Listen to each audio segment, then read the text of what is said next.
प्रेम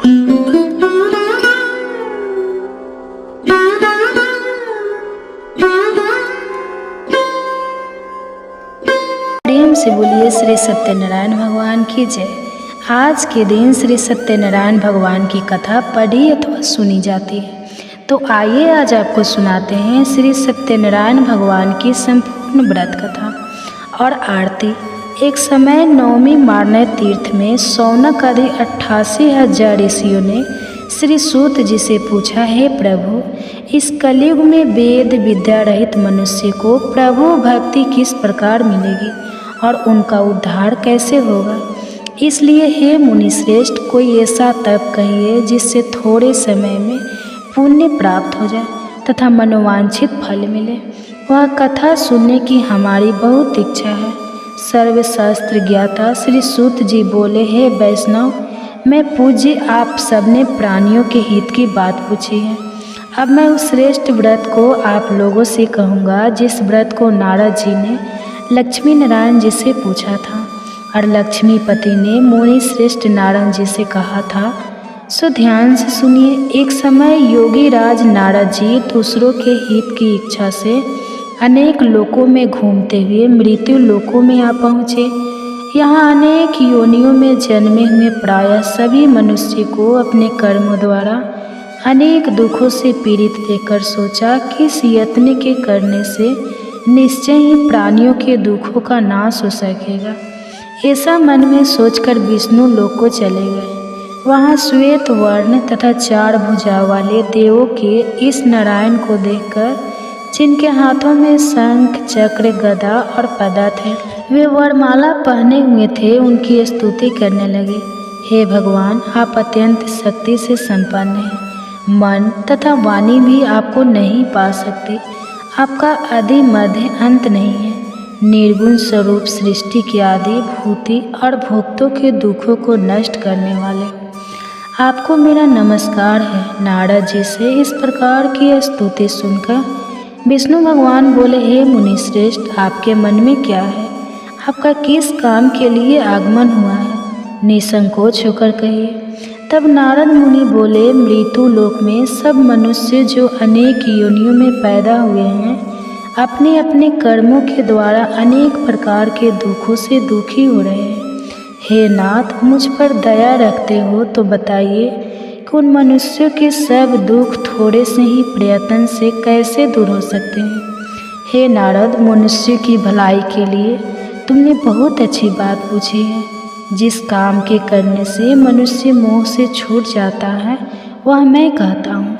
सुनो, बहुत पुण्य देने वाला स्वर्ग तथा मृत्यु लोक दोनों में दुर्लभ एक उत्तम व्रत है। आज मैं प्रेम वश होकर तुमसे कहता हूँ, सत्यनारायण का यह व्रत अच्छी तरह विधि पूर्वक करने से मनुष्य आयु पर्यंत यहाँ सुख भोग कर मरने पर मोक्ष को प्राप्त होता है। श्री भगवान के वचन सुनकर नारद मुनि बोले कि उस व्रत का फल क्या है? क्या उस व्रत का विधान है और किसने यह व्रत किया है और किस दिन यह व्रत करना चाहिए? विस्तार से कहिए। भगवान श्री कृष्ण बोले, दुख शोक आदि को दूर करने वाला, धन धान्य को बढ़ाने वाला, सौभाग्य तथा संतान को देने वाला, यह व्रत सब स्थानों पर विजय करने वाला है। भक्ति और श्रद्धा के साथ किसी भी दिन मनुष्य श्री सत्यनारायण की शाम के समय ब्राह्मणों और बंधुओं के साथ धर्म में परायण होकर पूजा करे। भक्ति भाव से नैवेद्य केले का फल, घी, दूध और गेहूं का चूर्ण सवाय ले। गेहूं के अभाव में साठी का चूर, शक्कर और गुड़ ले और सब भक्षण योग पदार्थ जमा करा के भगवान के अर्पण कर दे तथा बंधुओं सहित ब्राह्मणों को भोजन कराए। इसके पश्चात स्वयं भी भोजन करें। नृत्य गीत आदि का आचरण करके भगवान सत्यनारायण का स्मरण करते हुए समय व्यतीत करें। इस तरह व्रत करने पर मनुष्यों की सभी इच्छा निश्चय ही पूरी होती है। विशेषकर कली काल में भूमि पर यही मोक्ष का सरल उपाय है। इसके प्रसंग में सूत जी बोले, हे ऋषियों, जिसने पहले समय में इस व्रत को किया है इसका इतिहास कहता हूँ, ध्यान से सुनो। सुंदर काशीपुर नगरी में एक अत्यंत निर्धन ब्राह्मण रहता था। वह भूख और प्यास से बेचैन हुआ नृत्य पृथ्वी पर घूमता था। ब्राह्मणों से प्रेम करने वाले भगवान ने ब्राह्मण को दुखी देखकर बूढ़े ब्राह्मण का रूप धारण करके उसके पास जाकर आदर के साथ पूछा, हे विप्र, नित्य दुखी हुआ पृथ्वी पर क्यों घूमते हो?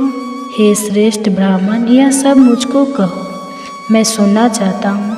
ब्राह्मण बोला, मैं निर्धन ब्राह्मण हूँ, भिक्षा के लिए पृथ्वी पर फिरता हूँ।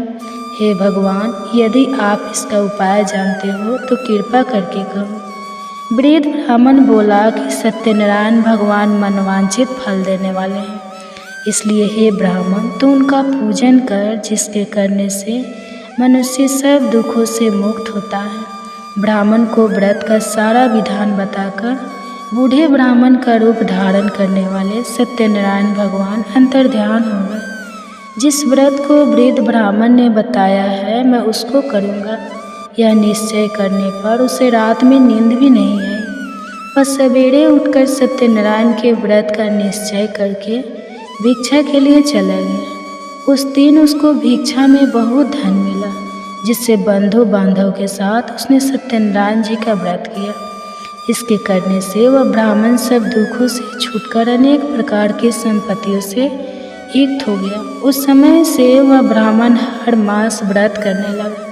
इस तरह सत्यनारायण भगवान के व्रत को जो करेगा वह सब पापों से छूटकर मोक्ष को प्राप्त होगा। आगे जो पृथ्वी पर सत्यनारायण का व्रत करेगा वो मनुष्य सब दुखों से छूट जाएगा। सूत जी ऋषियों से बोले कि इस तरह नारद जी ने नारायण का कहा हुआ यह व्रत मैंने तुमसे कहा।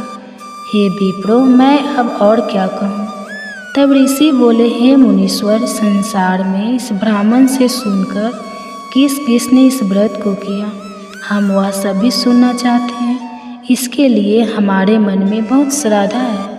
सूत जी बोले, हे मुनियों, जिसने इस व्रत को किया है वह सब सुनो। एक समय एक ब्राह्मण धन और ऐश्वर्य के अनुसार बंधु बांधव के साथ व्रत करने को तैयार हुआ। उसी समय एक लड़की बेचने वाला बूढ़ा आदमी और बाहर लकड़ियों को रखकर ब्राह्मण के मकान में गया।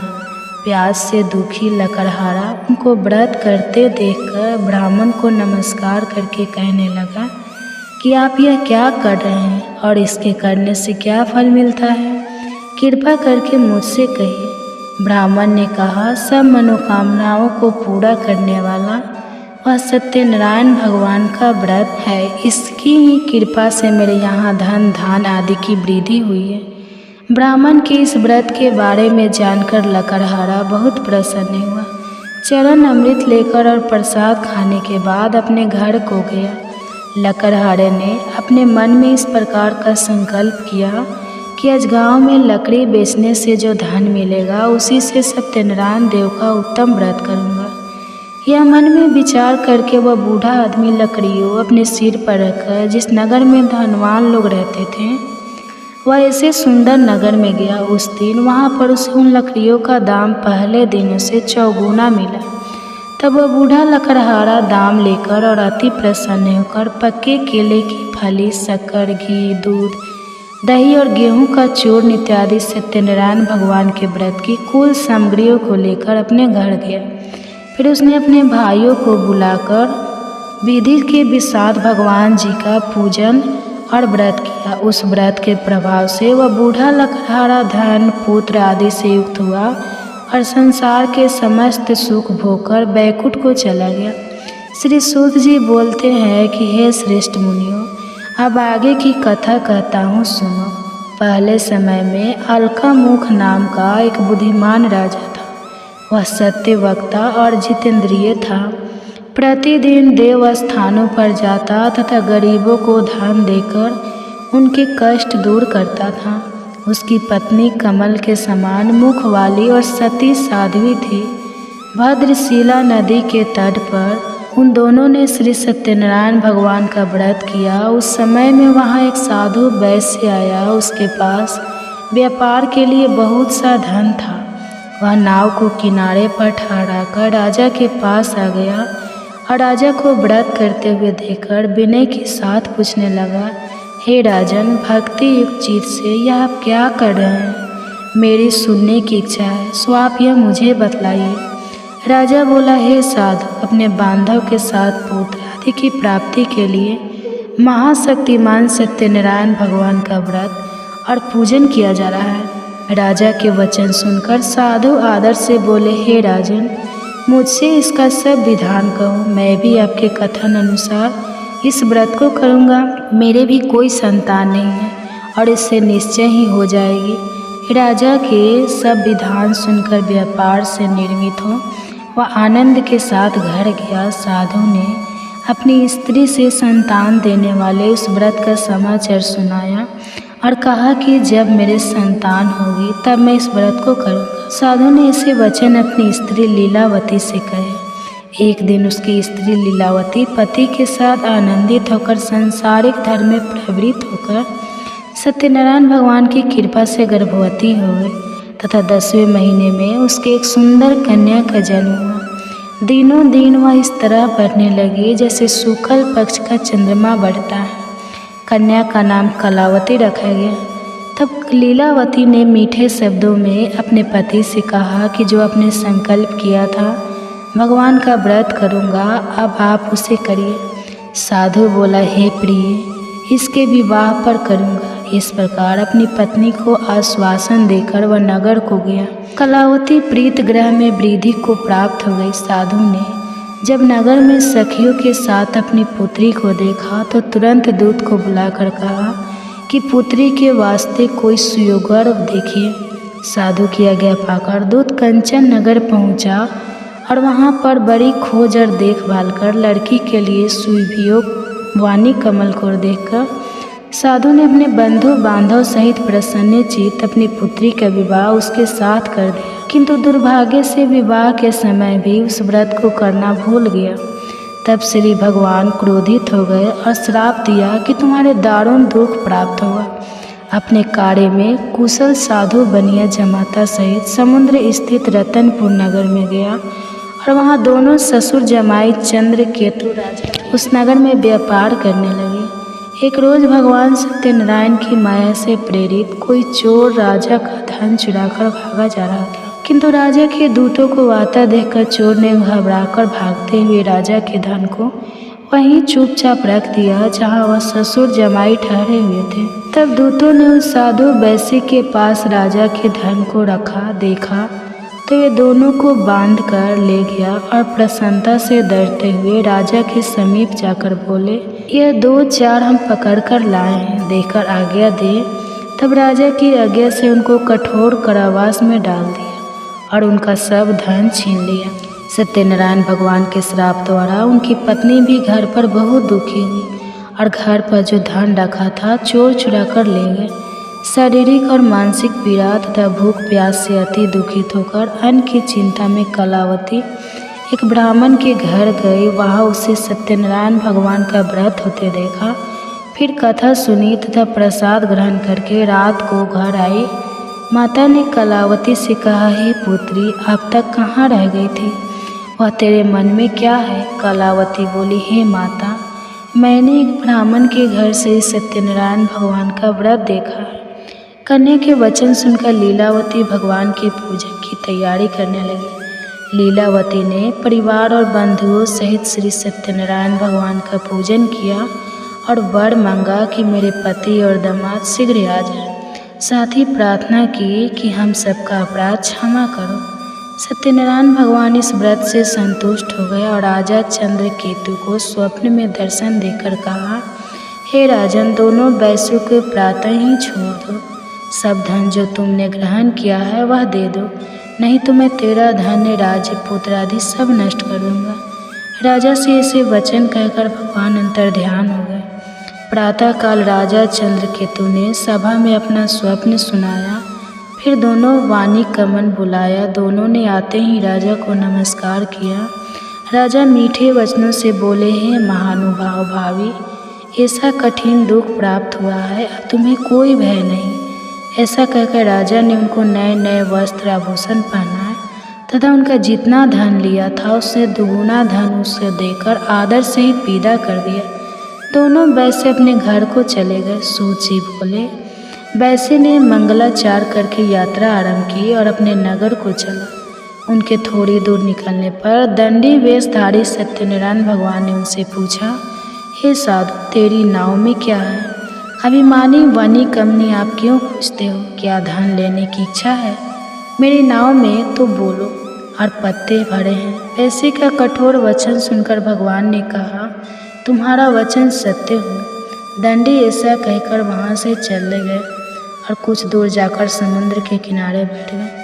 दंडी के जाने पर वैश्य ने नित्य क्रिया करने के बाद नाव को ऊंची उठी देखकर अवंचा किया और नाव में बेल पत्ते आदि देकर मूर्छित होकर जमीन पर गिर पड़ा। फिर मूर्छा खुलने पर अत्यंत शोक प्रकट करने लगा। तब उसका दामाद बोला कि आप शोक ना करें, यह दंडी का श्राप है, अतः उनकी शरण में चलना चाहिए, तभी हमारी हर मनोकामना पूरी होगी। दामाद के वचन सुनकर वह दंडी के पास पहुंचा और अत्यंत भक्ति भाव से नमस्कार करके बोला, मैंने जो आपसे असत्य वचन कहे थे उनको क्षमा करो। ऐसा कहकर महान सुख होकर रोने लगा। तब दंडी भगवान बोले, हे वानिक, इससे बार बार तुम्हें दुख प्राप्त हुआ है, तू मेरी पूजा से विमुख हुआ। साधु बोला, हे भगवान, आपकी माया से मोहित ब्रह्मा आदि भी आपके रूप को नहीं जानते, तब मैं अज्ञानी कैसे जान सकता हूँ? आप प्रसन्न होइए, मैं सामर्थ्य के अनुसार आपकी पूजा करूँगा, मेरी रक्षा करो और पहले के समान नौका में धन भर दो। उसके भक्ति का यह वचन सुनकर भगवान प्रसन्न होकर उसकी इच्छा अनुसार वर देकर अंतर्ध्यान हो गए। तब उन्होंने नाव पर आकर देखा कि नाव धन से परिपूर्ण है। फिर भी वह भगवान सत्यनारायण का पूजन कर साथियों सहित अपने नगर को चला। अब अपने नगर के निकट पहुंचा, तब दूत को घर भेजा। दूत ने साधु के घर जाकर उसकी स्त्री को नमस्कार करके कहा कि साधु, अपने दामाद सहित इस नगर के समीप आ गए हैं। ऐसा वचन सुनकर साधु की स्त्री ने बड़े हर्ष के साथ सत्यदेव का पूजन कर पुत्री से कहा, मैं अपने पति के दर्शन को जाती हूँ, तू कार्य पूरा करके शीघ्र आ। माता के ऐसा वचन सुनकर कलावती प्रसाद छोड़कर पति के पास गई। प्रसाद की अवज्ञा के कारण सत्यदेव ने रुष्ट होकर उसके पति को नाव सहित पानी में डुबा दिया। कलावती अपने पति को न देखकर रोती हुई जमीन पर गिर गई। इस तरह नौका को डूबा हुआ तथा कन्या को रोता देखकर साधु दुखी होकर बोला, हे प्रभु, मुझसे या मेरे परिवार से जो भूल हुई है उसे क्षमा करो। उसके 3 वचन सुनकर सत्यदेव प्रसन्न हो गए और आकाशवाणी हुई कि हे साधु, तेरी कन्या मेरे प्रसाद को छोड़कर आई है, इसलिए इसका पति अदृश्य हुआ है। यदि वह घर जाकर प्रसाद खाकर लौटे तो इससे पति अवश्य मिलेगा। ऐसी आकाशवाणी सुनकर कलावती ने घर पहुंचकर प्रसाद खाया, फिर आकर पति के दर्शन किए। तत्पश्चात साधु ने बंधु बांधव सहित सत्यदेव का विधि पूर्वक पूजन किया। उस दिन से वह पूर्णिमा को सत्यनारायण का पूजन करने लगा। फिर इस लोक का सुख भोगकर अंत में स्वर्ग लोक को गया। सूत जी बोले, हे ऋषियों, मैं और भी कथा कहता हूँ, आप सुनिए आरती। जय जगदीश हरे स्वामी, जय जगदीश हरे। भक्त जनों के संकट, दास जनों के संकट क्षण में दूर करे। जय जगदीश हरे स्वामी, जय जगदीश हरे। भक्त जनों के संकट, दास जनों के संकट क्षण में दूर करे। जय जगदीश हरे।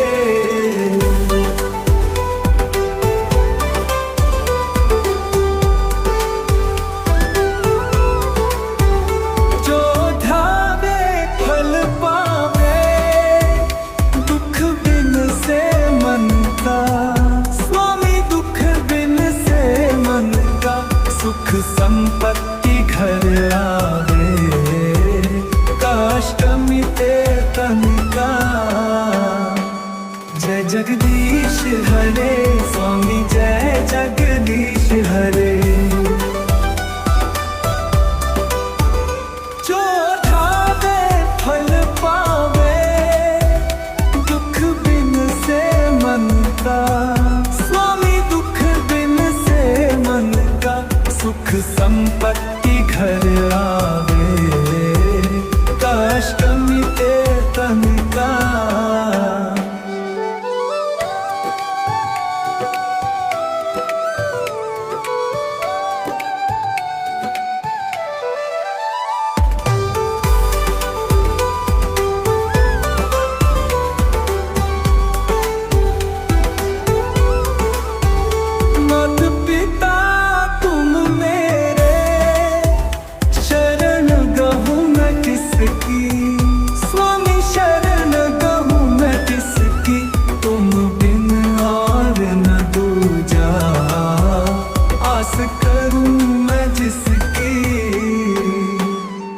जगदीश हरे स्वामी जय जगदीश हरे।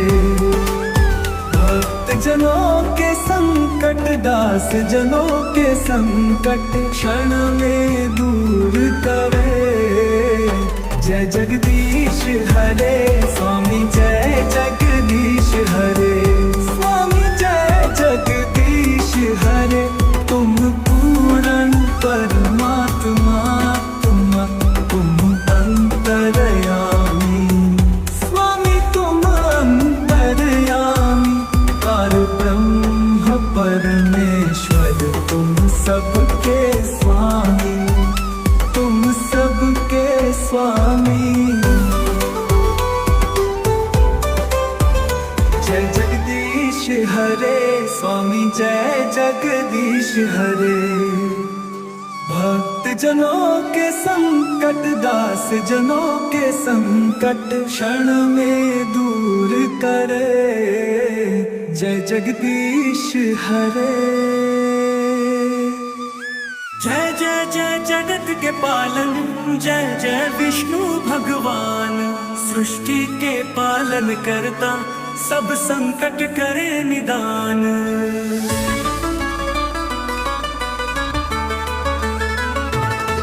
जय विष्णु भगवान जग प्यारे सतयुग त्रेता द्वापर तारे। युग में भी नाम तुम्हारा सुखदाई सब संकट हारा। शेष नाग पर शयन बनाए धरती को निज रूप दिखाए। जल के भीतर रूप निराला नारायण अवतार संभाला। जय विष्णु भगवानन जय जय विष्णु भगवान। सृष्टि के पालन करता सब संकट करे निदान।